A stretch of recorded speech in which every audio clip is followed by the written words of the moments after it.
Welcome to our channel. Welcome to another one of our videos. Today we're going to discuss Upstart. Last week, the bad news came out. We're going to go through that news and we're going to discuss what the analysts are saying, what the options are saying, and what our short interests are. And then we're going to hit the charts as well and what our thoughts are.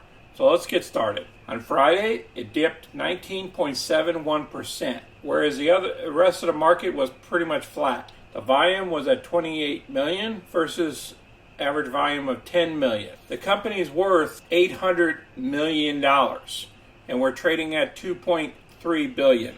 Let's look at the unusual activity that I've been seeing for this next week. At the 27 level, we've seen 4,100 options traded on the call side of the house, as well as at the 30 level. So those are pretty big numbers there. And then down here on the short side of the house, we have almost 6,000 options traded at a 25 put price. Let's look at the news. Why shares of Upstart crashed today? The revenue of Q2 is expected to come in well short of projections, and the analysts are downgrading the stock.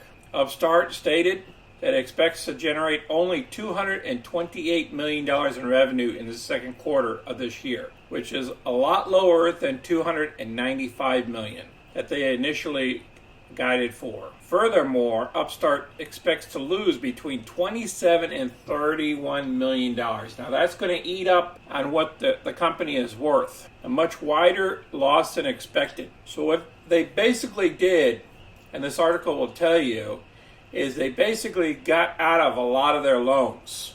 So they took more of a cash position because they're worried about this inflationary time period and a recession coming up. You're going to see a lot more losses than the 27 to 31 million in the future. They can't keep taking these losses every quarter.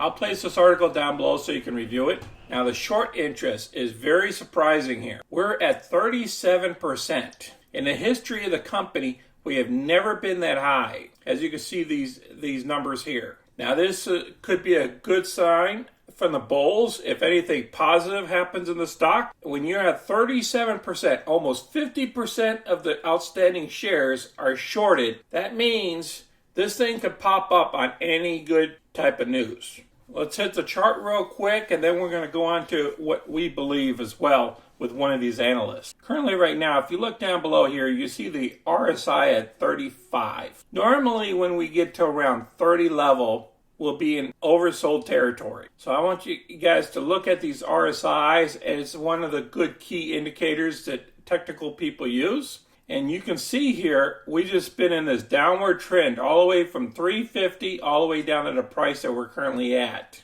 I know we've been lower over here on 511. That was right after our last earnings, I believe. And now we're pretty much at the same number, give or take a few dollars. And I believe we're going to be staying at these numbers here or dipping. And if anything positive that happens in the market, the NASDAQ or anything like that, we go real positive, that will help the stock as well. Some buyers will be jumping in or some short sellers will be covering. But if the market stays sideways or even starts dropping, if the NASDAQ and the S&P and everything starts dropping, I believe this stock will drop as well.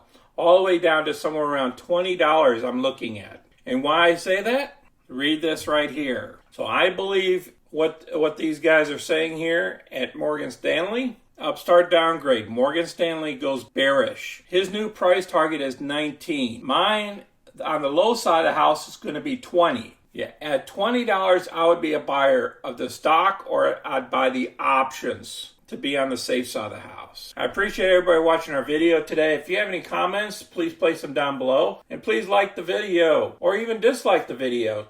Until next time, folks, you guys be careful. This is Sonny. I'm out.